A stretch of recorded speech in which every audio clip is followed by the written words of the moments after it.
All right, so welcome back, everyone. So first, we'll introduce the next speaker for the afternoon session, Laux from Heidelberg. He's going to talk about the Verigin problem with phase transition as a Wasserstein approach.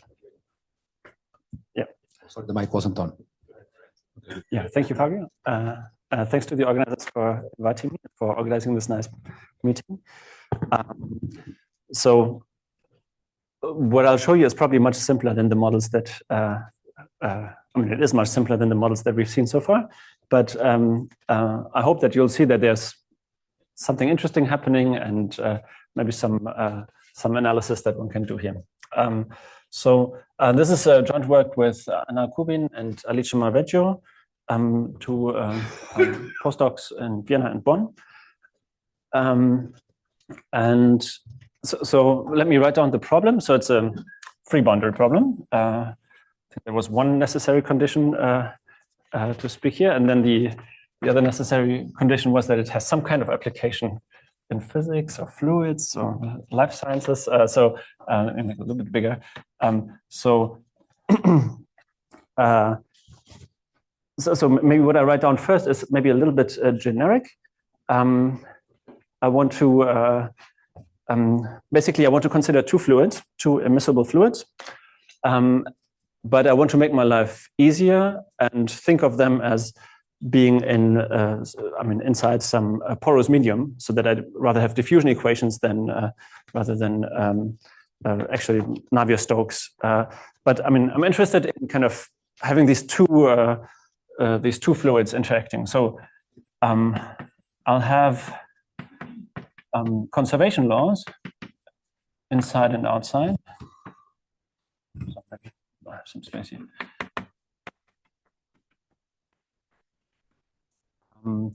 So then, so there's this free interface, right? The free boundary.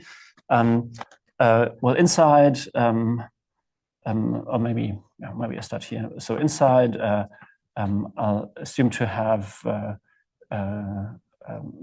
So maybe for this, what we do is we have Darcy's law, and then along this, inside and outside.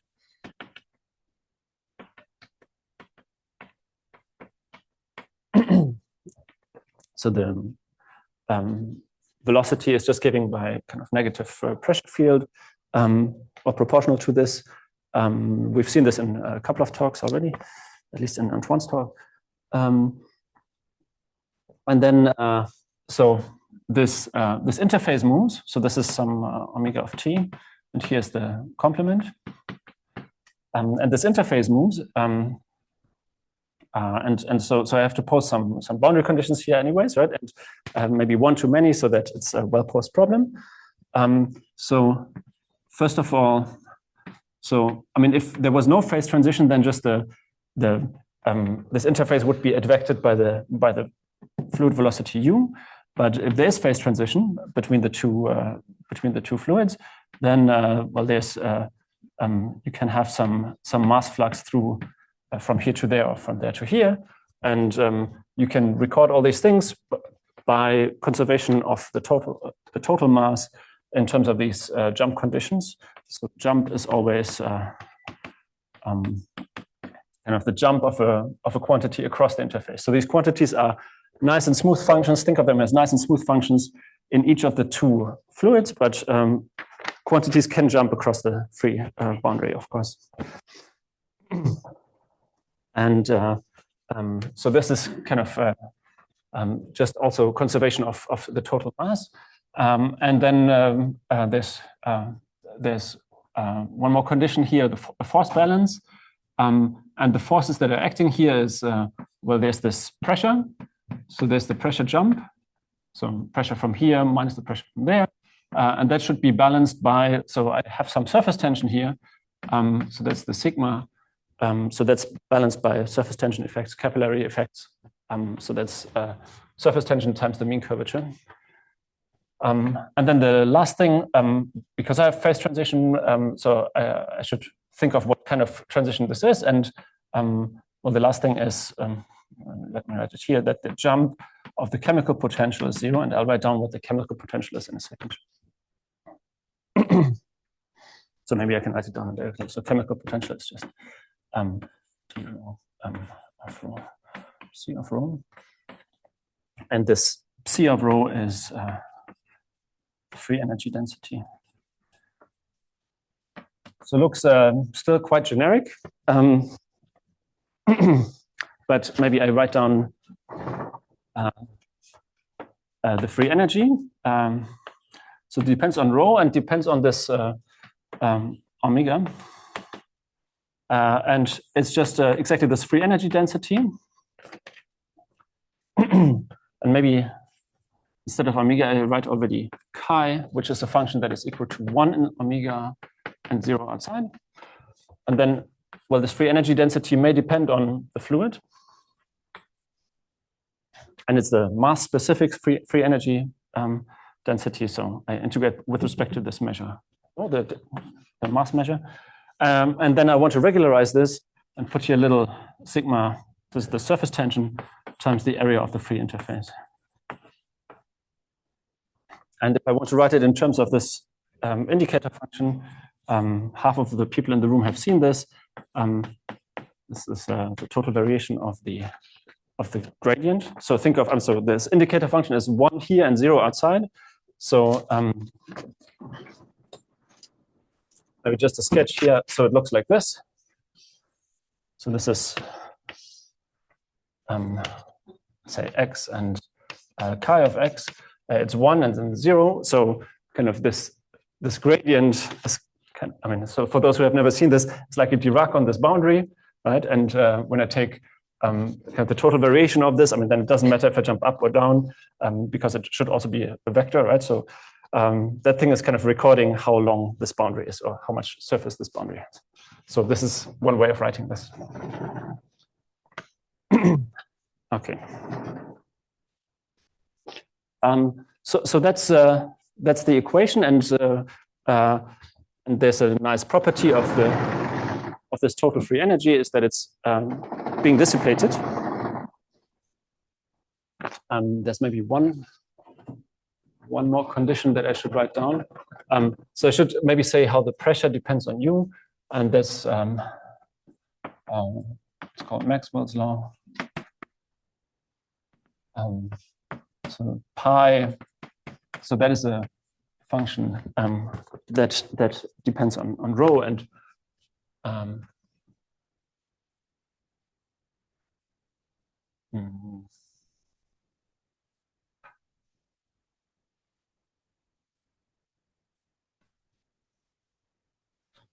what is Maxwell's law? I think it's is it rho squared d rho psi. I think that is Maxwell's law. Okay, I think that's correct. So there's a nice computation that you can do that there's free energy along the solution. Well, you do the derivatives of these things. So let me just indicate roughly how you can do this. So I have to differentiate this here. Everything here depends on t. Let me pair these things maybe like this.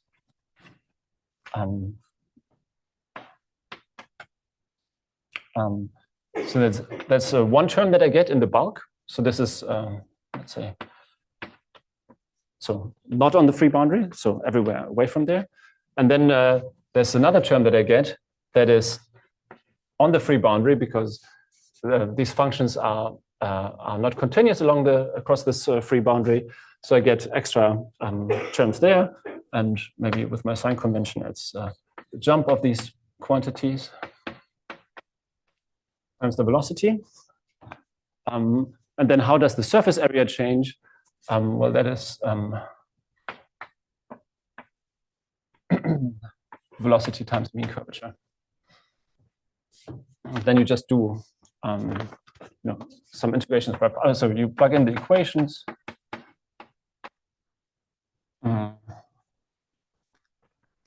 And this is our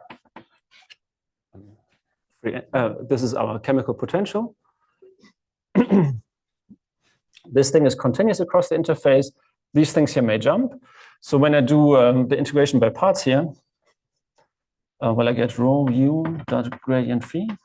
This is the bulk term. And then I get yet one more term on this free interface.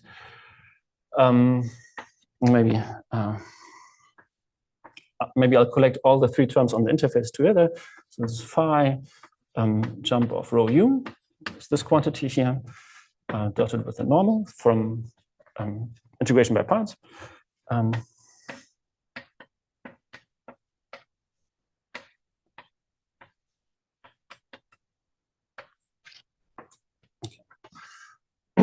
If you plug in here, this is the jump of the pressure. And that this here is the, sorry, if this is the scalar velocity, this should be the normal component of this. Then this is the jump of rho times v. And everything that is here combines just to something times v. And this something is a jump of rho times phi from here, minus rho psi minus pi. And this function here is exactly 0. So you get exactly this term here. And if you now plug in Darcy's law and compute the gradient of the pressure compared to the gradient of phi, if you want, so you can compute that this is mu of rho times u squared.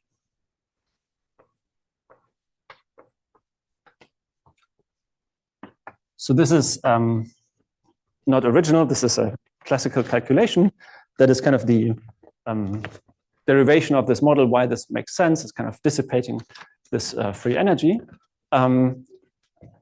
But I wanted to show you this because when you see something like this, maybe it looks quite familiar, and there's an energy that is non-increasing.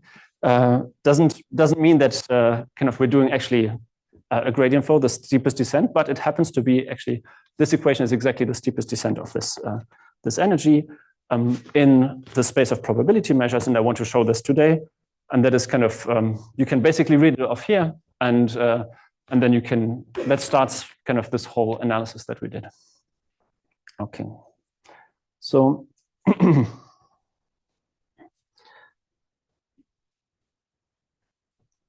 Maybe I'll just write down the simplest case that I have in mind.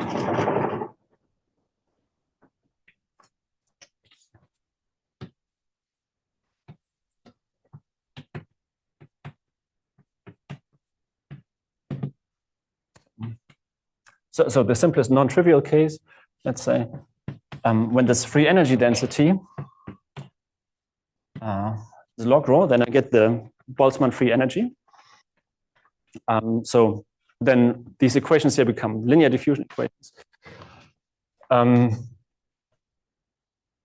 So inside and outside. But if I don't have any interaction between kind of chi and rho, then kind of the chi always wants to be just one phase. So everything will be this phase or this. There's no kind of. I mean, the only way you can tell whether you're one phase or the other is how slide depends on chi. Exactly. So it has to depend on chi, and you would like to have an interaction between rho and chi maybe in there. So kind of the thing that we take here is maybe for the simplest one is chi over rho. So this way, kind of this is for me the simplest way of doing this. So I divide by rho because everything is here always multiplied by rho. So I just have a linear function of chi. But I mean, if I just had chi, energetically, it's still better to just take chi equal to 0, right? So somehow I have to put here something that kind of wants the chi to be 1 somewhere and 0 somewhere else. So kind of this is a very simple interaction between the two. Yeah. Sorry, I also kind of lost how you got the bulk term to U squared. So, Oh yeah, so that's a little computation where you can. maybe what is So let me. Maybe next time I won't show the computation. There's a trick that you can compute the gradient of phi, and you do this with a chain rule and so on, and then it happens to be just it's directly related to the gradient of pi, and the gradient of pi is related to u in that way. That's the mobility, and that's the next thing that I want to use. So this mobility, just take that one, and then you see here this looks very nice, right? So in that case, then we get linear diffusion equations. So everywhere except for on the interface, and you get kind of this here.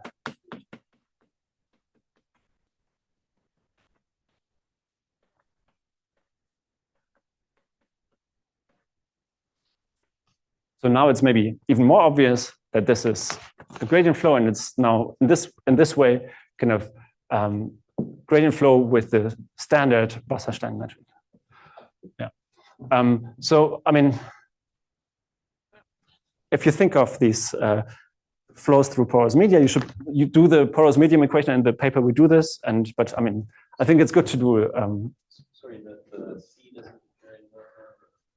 Oh well, yeah. Sorry, the constant that you subtracted from rho to get the distinction. Yeah. So I mean, I just wrote down. This is not the whole system, right? I mean, I just wrote down the simple part, kind of what's in here and out here, and then there's of course still the jump conditions. Let me maybe write down. And so only C only equals the choice of Exactly, because yeah, I mean, kind of the derivative of this thing here doesn't play a role there, right? because the chi is not. Yeah, I mean, still, I think it's nice to look at it this way, that you think of it as still this conservation law. And actually, so I'm struggling a bit with this classical notation because basically I think always in kind of this more, weak solutions and so on. And then it's very elegant because kind of the two equations in the bulk plus this here is just the conservation of mass, this one here, right? So this one here holds distributionally. It's just the, let's say, classical way of writing it down. Yeah, the second equation, kind of this Young Laplace law that we have here. So that is some balance between u, rho and u, and kind of this the mean curvature times the normal on the boundary, and this is here where this cross term comes in. So it's just so this also distributionally.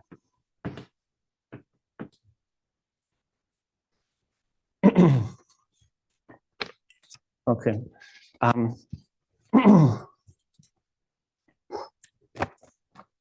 So maybe let me write down what you can say about the energy. Of course, I just want to make this very obvious now.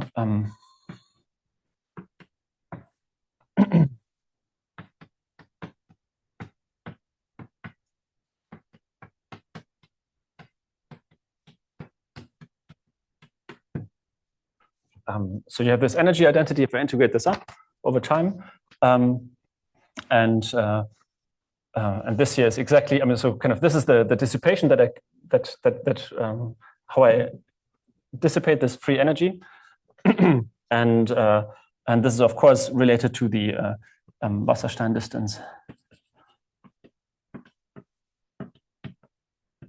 So in the Benamou-Brenier formulation.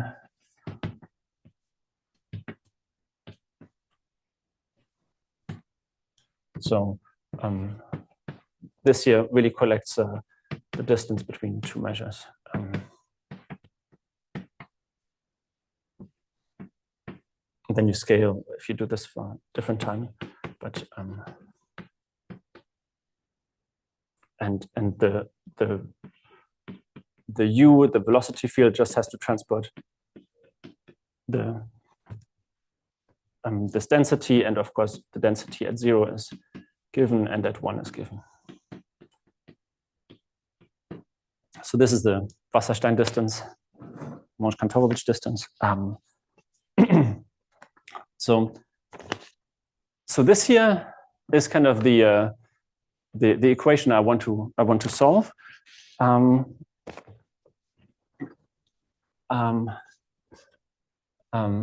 So this should be a Wasserstein gradient flow.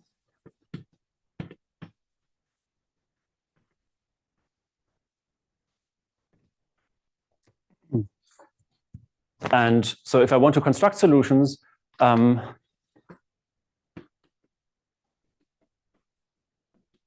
want to use the implicit time discretization.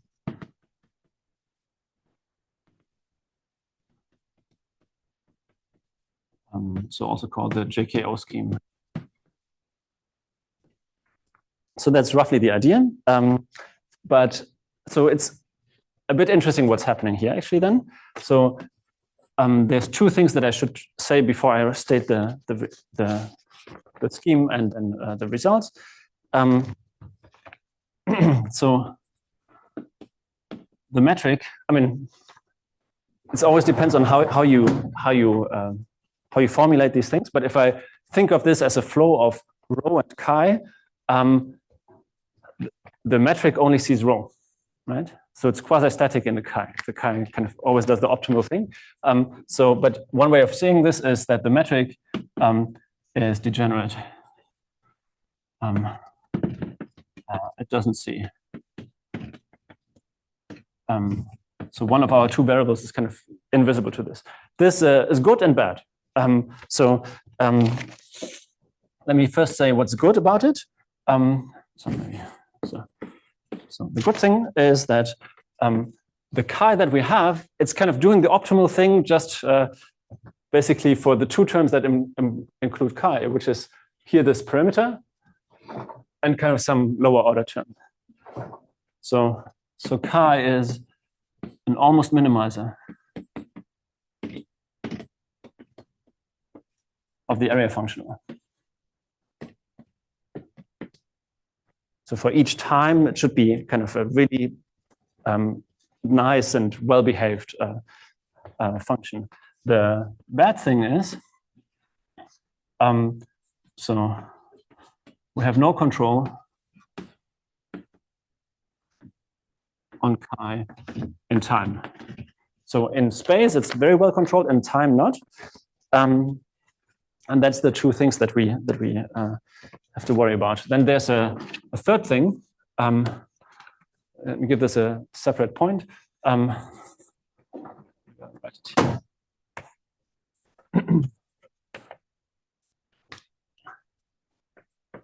So chi, the thing that tells me which of the two fluids it is not well defined when the density is 0. Kind of when I'm in the vacuum, I mean, is it that one or that one? So chi is not defined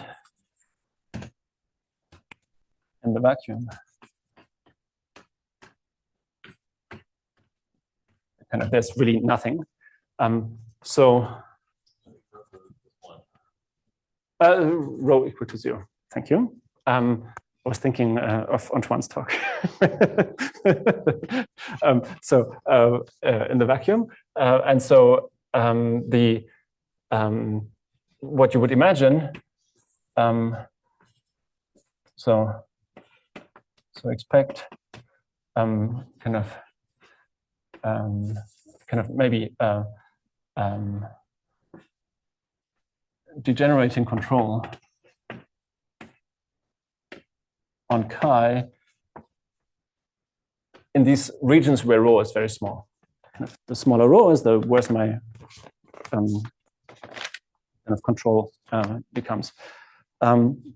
So for those of you who don't know this, this JKO scheme is the following. It's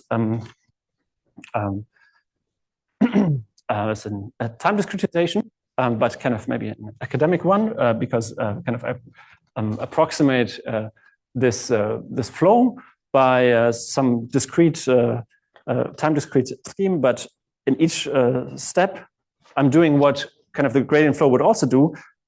Take the steepest descent, so I kind of want to decrease the energy as much as I can, but there's some friction. There's this this dissipation here, or the distance.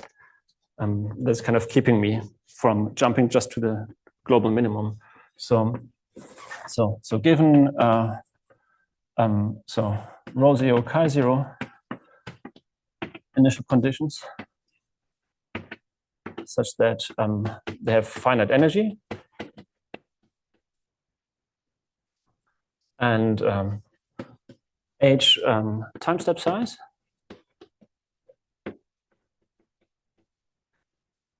So and then in each time step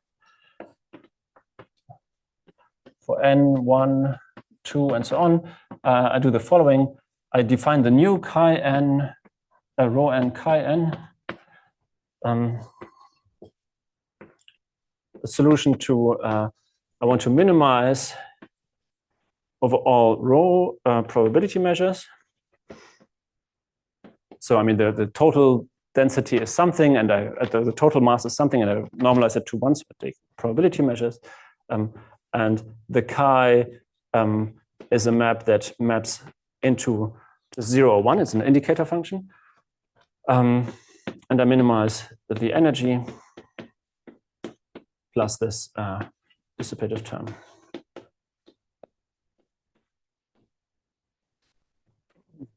So if I draw space and kind of, let's say, time and our configuration space. So I start with here rho 0, chi 0. Then I do, I construct this new time step. This is rho 1, chi 1. And then I do another step,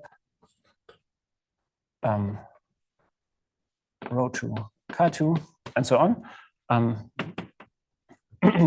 So now I want to take the limit h to 0.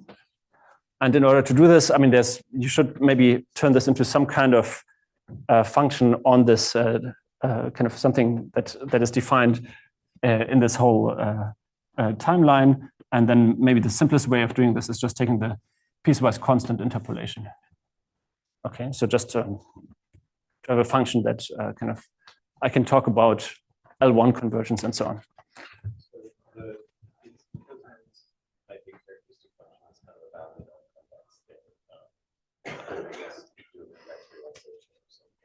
So that's what we do. Yeah, exactly. So this is what we. So here you don't have to do this when you take H2. So because here, so well, I have the perimeter, which gives me good compactness. So this is for fixed time step size. So now in time, I can have oscillations. So that can give me mixtures. So that's true. So in my first theorem, I will arrive in the convex hull. So I get mixtures. And I expect this somehow that I can't discuss this away because I have, I mean, where the density is 0, there I should have no kind of clear definition of what rho, what chi is, right?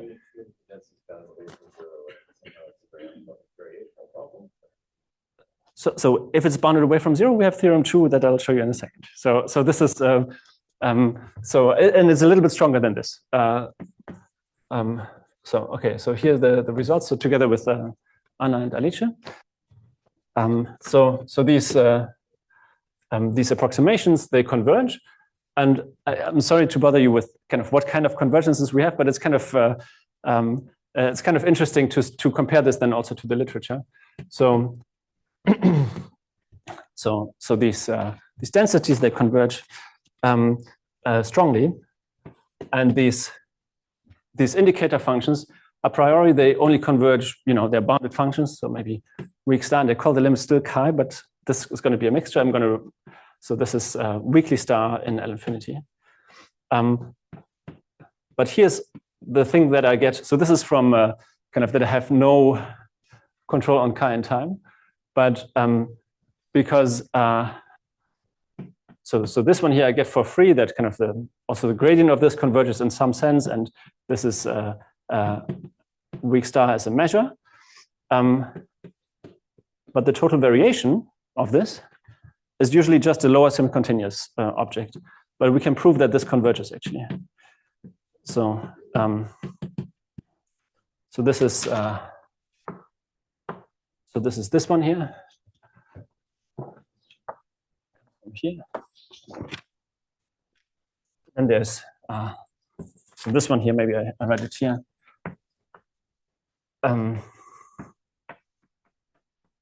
So they converge to something, and this thing solves. Let me maybe give these things their names.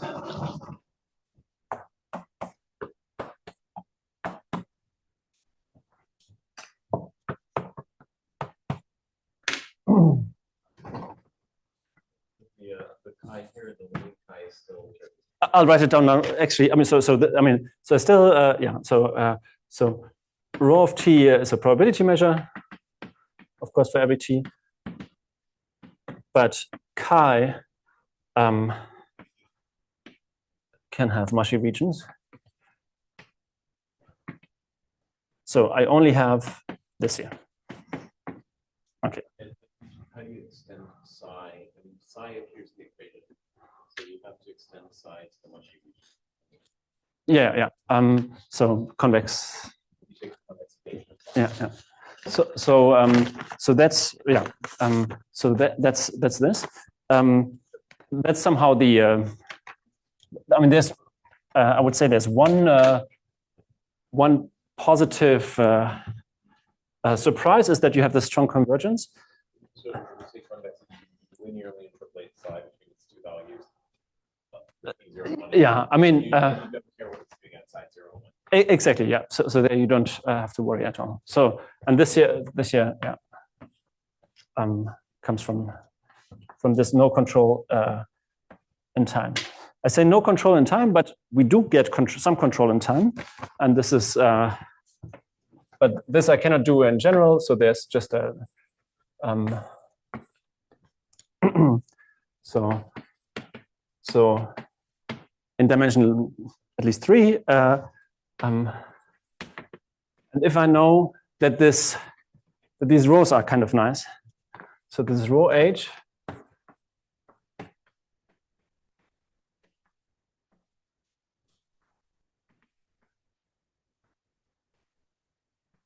So it's uniformly Muckenhaupt. So this is the best condition I could find.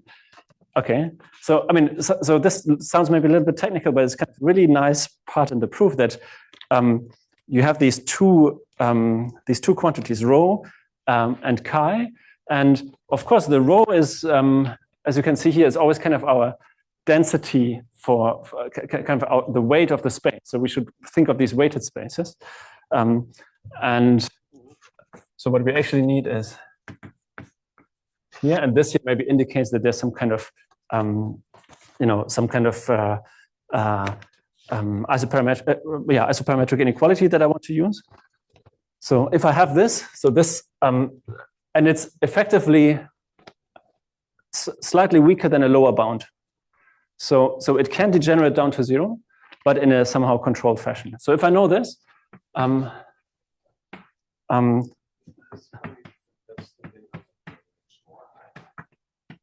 minimum for HN1. So this Muckenhaupt condition is somehow how averages on balls behave of the weight itself and compared to its inverse. So you would have to worry about very large rho and very small rho. Very large is no problem. That's why I can take this minimum. But very small rho. So then I get strong convergence in L1 in this weighted space. So let's say log of. So here I can take the limit rho. So now I have one fixed space. So in particular,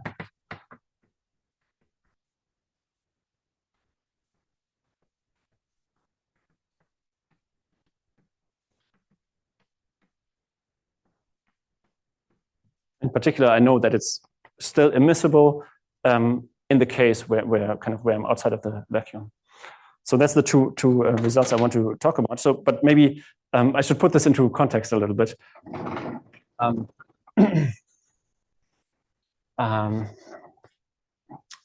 So, comparison to literature.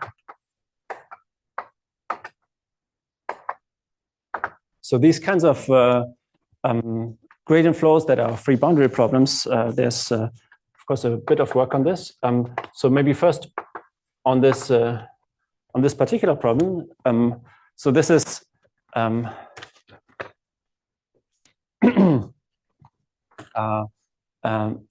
there's really little known in the math literature.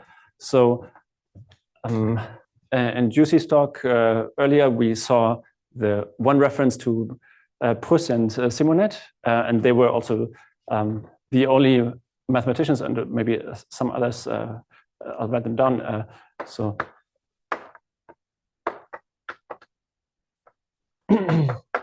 they can do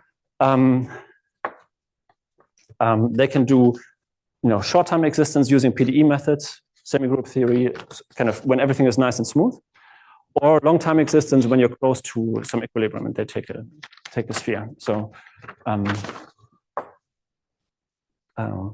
so that's in interfaces free boundaries, 2018, and then Pruss and Simonet and Wilke.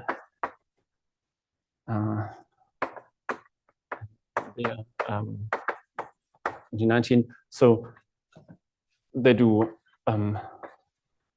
short-time existence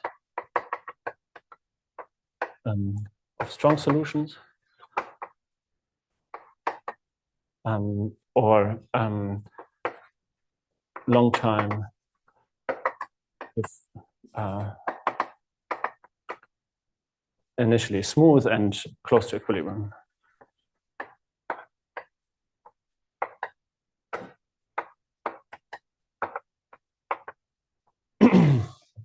So there's this problem has a little cousin, Muscat problem, the Muscat flow, which is very famous because people hope to model pushing oil out of a well with water and so on. But yeah, so mathematically also interesting, and it's kind of a so the Muscat flow is somewhat like a quasi-static version of this, where the rho is always kind of solving a Laplace equation inside and outside instead of a diffusion equation. And then there's what one can prove there, kind of that is closest to what we do, is a conditional convergence result. So you need to assume this chi h, that this total variation. So you get all these things that I wrote down there, but not the one where I put the big smiley. So you assume this, and then you get a solution. And this is Matt Jacobs, Alpa Messeros, and In-Won Kim, kind of a group at UCLA, and that's an our paper from 21. Then for Healy-Shaw,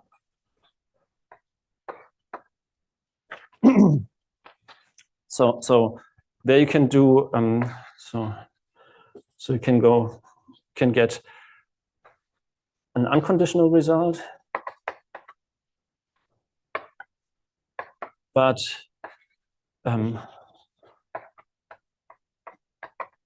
possibly with multiplicity. So this is Antonio Chambol and myself, and proceedings of the AMS, also 21. So there, you also don't you don't get this, but you can relax the solution concept so much that you allow several sheets of paper to come together, and then you get multiplicities. You get varifolds. Sorry? The interface. The interface, yeah. The interface. So kind of the interface can fold on top of itself, and you get a varifold.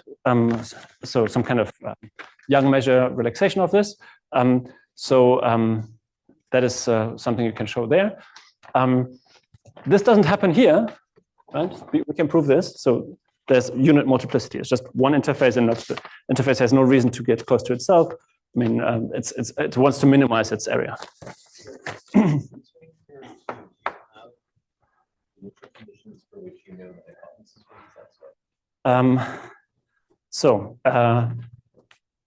We have to assume this for the approximation. So I don't know. I wish. So what I do know is kind of these solutions that Prus and Simonet prove, the existence that they prove, they always have a lower bound. They start with something that kind of the rho is positive for them initially, and everything is nice and smooth, and then you preserve this positivity. In the JKOs, I mean, so this is kind of the community in the JKO scheme and the Wasserstein gradient flows. It's a notoriously hard question to get lower bounds. So upper bounds are not so bad, and we actually don't need them, but the lower bound is a really hard problem in general. Yeah, I think it's true. If you know, I mean, so I try. I mean, so but it's that's really not easy. I wish. I mean, so if there's any insight, I'm happy to hear something. But this is what we can do right now. And then maybe one more thing that maybe I can skip this. Maybe one thing that I should mention is when you do the Stefan problem. So this is ice melting in water with surface tension, and there Stefan Luckhaus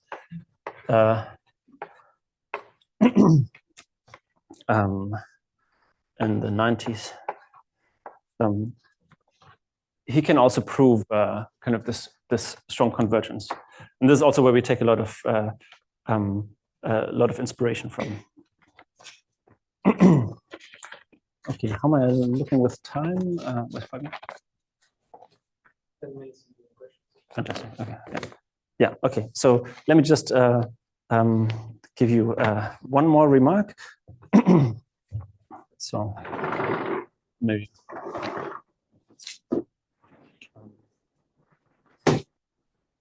So the key estimate looks something like this. If I have two indicator functions, and I want to compare how, so this is, think of them as two different times, and I want to look at how close they are together. So this is the kind of missing compactness in theorem 1. You can compare, you can get this bound here.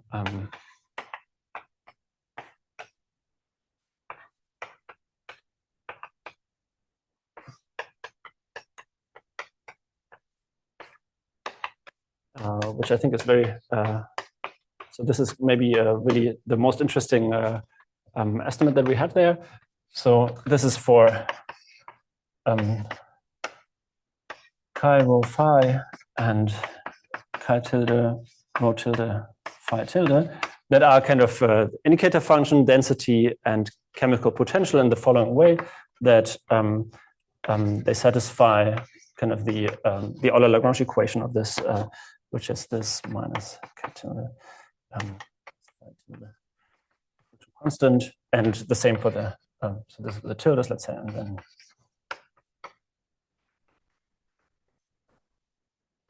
two different constants kind of almost everywhere. And they're, I mean, so this is a really interesting inequality, I think, and is at the heart of this theorem too. Sorry? What's the chi tilde at the phi? So I think of chi equal to chi at time t, and chi tilde is the one that we have here is this chi at time t plus at a different time. I compare the different time steps. I want to get compactness, and the compactness in time is the problem. And what I want to do is I want to get compactness for the indicator functions in L1 in this weighted space by using the compactness that I know for the densities. But of course, I mean, there's something else that has to come in, and it's this term that you can show this here. And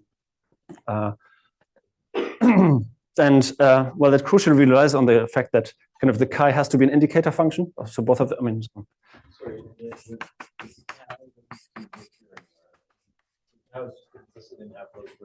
Yeah. So this is a general statement, and then you apply it to that case. So this will be the chi h of t and chi h. And then so apply to this particular case to the approximation, and then you get kind of the right estimate that you get strong conversions in L1.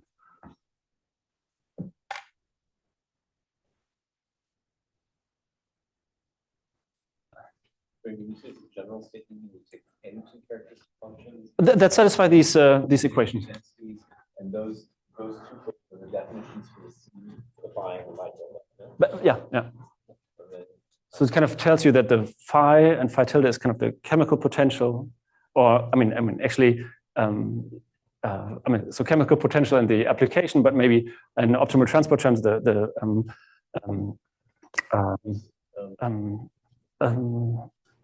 Kantorovich potential. Yeah. Yeah. So that's the kind of estimate that you get. And the constants in this estimate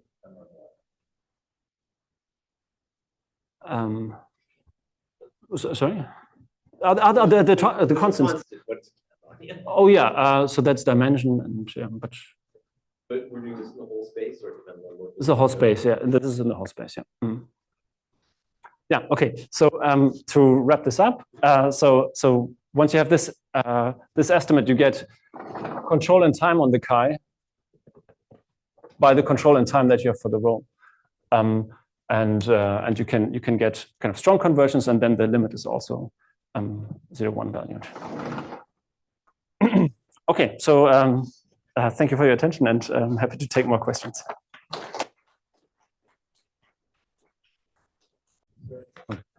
Yes.